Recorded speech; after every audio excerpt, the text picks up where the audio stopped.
Good morning friends. I am உங்கள் Natraj tech jobs website admin பேசுகிறேன். இந்த வீடியோ வந்து பார்த்தீங்கன்னா, நிறைய பேர் ஃபாரினில் இருக்கீங்க, நிறைய பேர் இந்தியாவில் இருக்கீங்க, அதே மாதிரி நிறைய பேர் யூரோப் கண்ட்ரிக்கு ட்ரை பண்ணிட்டு இருக்கீங்க.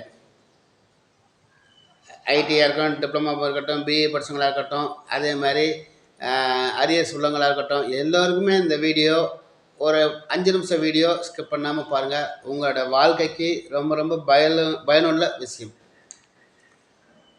ஈசிஆர் பாஸ்போர்ட்டாக இருக்கட்டும், இல்லை இசிஎன்ஆர் பாஸ்போர்ட்டாக இருக்கட்டும், ஓகேங்களா? எதுவாக இருந்தாலும் இந்த பாஸ்போர்ட் குவாலிட்டி இருக்குல்ல, நான் சொல்லிடுறேன்.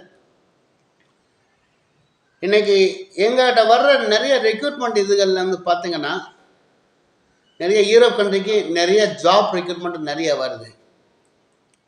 அதில் வந்து பார்த்திங்கன்னா, நிறைய யூரோப் கண்ட்ரிக்கு Poland, Portugal, Romania, Italy, Germans, அதேமாதிரி செங்கன் கண்ட்ரியாக இருக்கட்டும், நான் செங்கன் கண்ட்ரியாக இருக்கட்டும், இந்த கண்ட்ரிகளுக்கு எல்லாமே வந்து பார்த்திங்கன்னா மினிமம் 2 இயர்ஸு 1.5 வருஷத்துக்கு குறை இல்லாமல் பாஸ்போர்ட்டு எக்ஸ்பைரி டேட் வேணுங்கிறாங்க. இப்போ இன்றைக்கி கல்ஃபில் இருக்கீங்க, துபாயில், பஹ்ரைனில், சவுதியில், கத்தாரில், ஓமனில், இங்கெல்லாம் இருக்கிறீங்க. நீங்கள் எம்ப்ளாய்மெண்ட் விசாவில் போயிருக்கீங்க, ஒர்க் பண்ணிகிட்டே இருக்கீங்க. அதே டயத்தில் உங்களுடைய கவனம் வந்து உங்கள் பாஸ்போர்ட்டு எப்போ முடியுதுன்னு ஒருக்க செக் பண்ணி பார்த்துக்கோங்க. ஏன்னா இப்போ இந்த கண்ட்ரிலெலாம் நீங்கள் ஒர்க் பண்ணும்போது ஒரு 6 மாதம் இருக்குது சார், இன்னும் எக்ஸ்பைரி டேட்டு 6 மாதம் இருக்குது, இன்னும் வந்து ஒரு 3 மாதம் இருக்குது சார், அதனால் ஒன்றும் இல்லை சொல்லிடுவாங்க.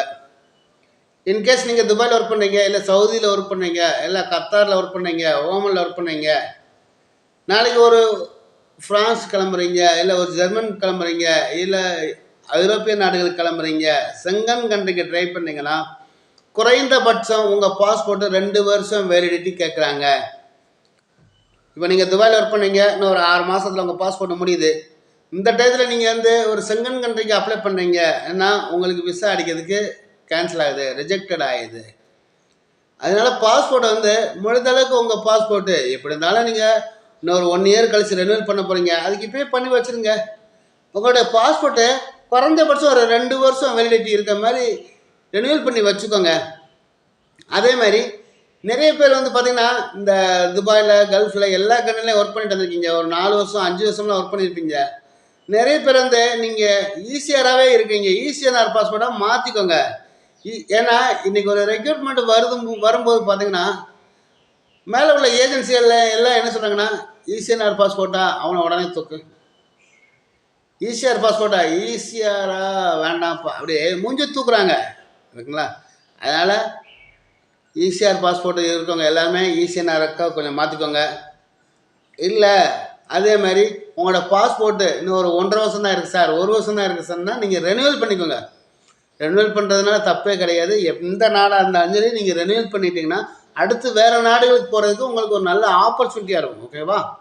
இந்த வீடியோவை முடிந்த அளவுக்கு நமது தமிழ் நண்பர்கள் ஷேர் பண்ணி விடுங்க. நம்மளால் பண உதவி நம்ம கொடுத்து உதவி செய்ய போகிறது கிடையாது.